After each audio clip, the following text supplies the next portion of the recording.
Unfortunately, I did not get into the Arknights Endfield beta. I know, so sad. Cry every time. I did a great video about being so impressed with the looks of it, but unfortunately, you know, that's just not the way life goes all the time. It is what it is. And so far, it seems to be fairly positive responses, though, to the combat. Factorio seems a little bit, complicated in there. The factory building, we're just calling it Factorio. It seems a little bit more complicated than I think some people wanted it to be, but overall seems like the game is in a positive direction. I've been looking at takes from people like, Chaotic and Tectone, for example, that have a general consensus that the game honestly could even launch in the version that it is now, and in the state that it is now, at least with what's available, but probably could use a little bit more polish in some of the mechanics. I know in particularly, I heard the dodge mechanic is one that has been very kind of tricky for people to use, in that it's a little bit more difficult than people originally anticipated in terms of the overall gameplay. But other than that, feels snappy and responsive. So I'm not going to do a lot of secondhand information here because other people are going to be talking about that. But the one thing that I can talk on is statistics and numbers, baby. And so we're going to be talking about the Arknights Endfield Gacha system, because that has been the biggest point of controversy right now amongst kind of the Arknights Endfield, and we'll say the slightly greater Gacha community,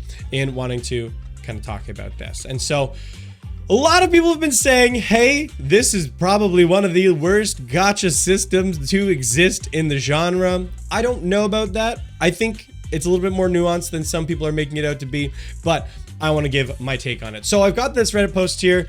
Shout out to Wolfofy. Thank you so much for putting this in a nice little text format that we can take a look at here.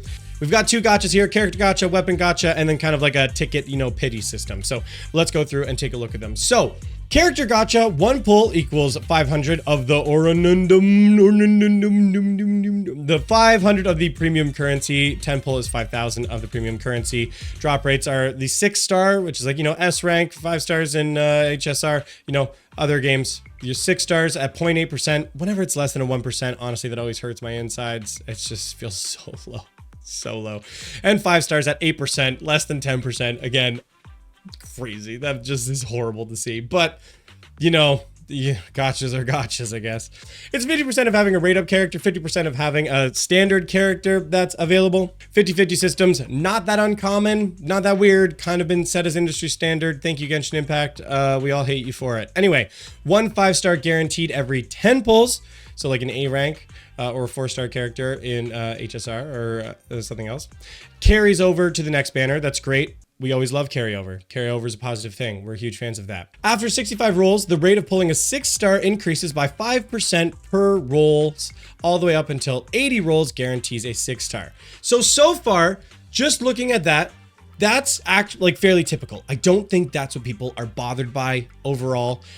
I can't really comment on the amount per pull because I don't know the drop rates of that premium currency. We don't know how easy it's going to be to farm that currency in game. So I can't speak too much to that. But after the 80 rolls, it does not guarantee the rate up at the 80 rolls. It's only a 50-50. Like we said, we know that.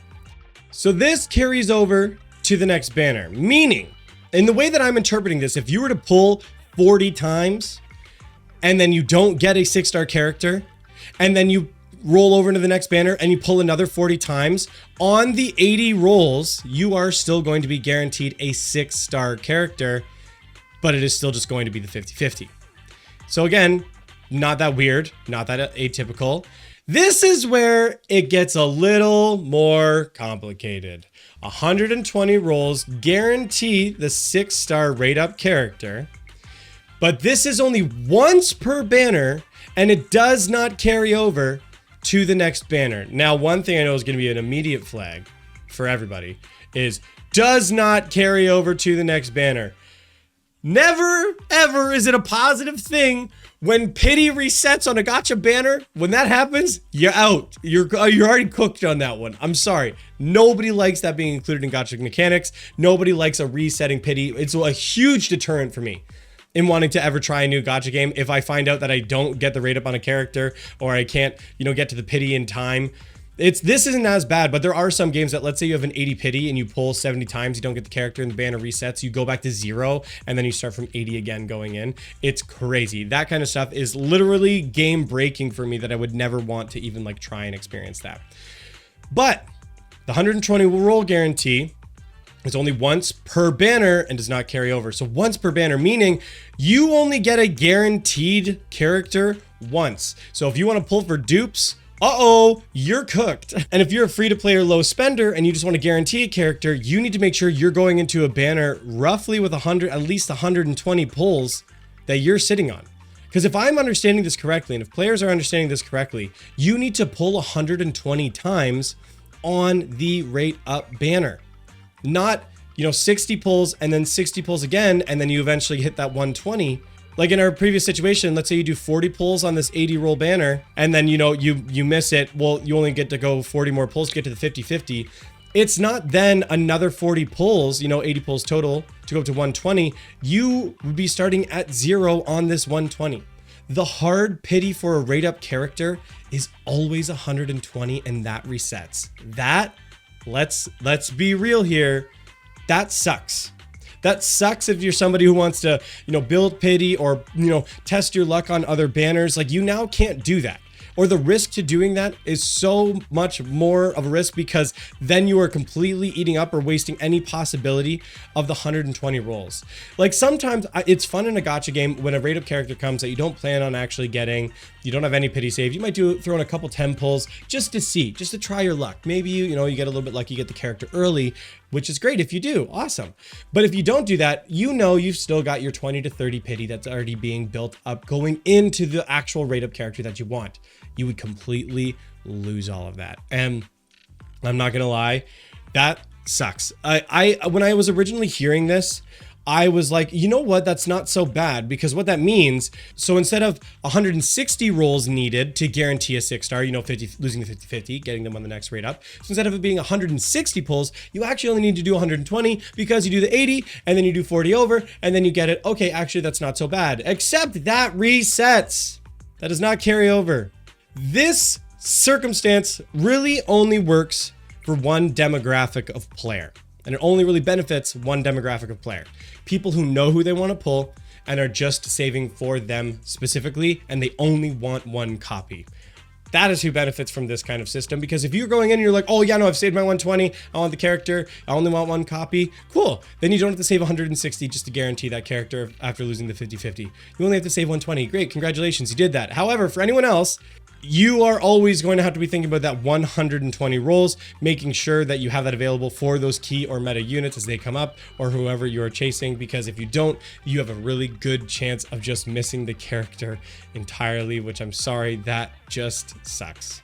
So I'm not gonna lie, so far this seems like, to me, like a huge pain point on Endfield, and it is something I really hope they change in the future.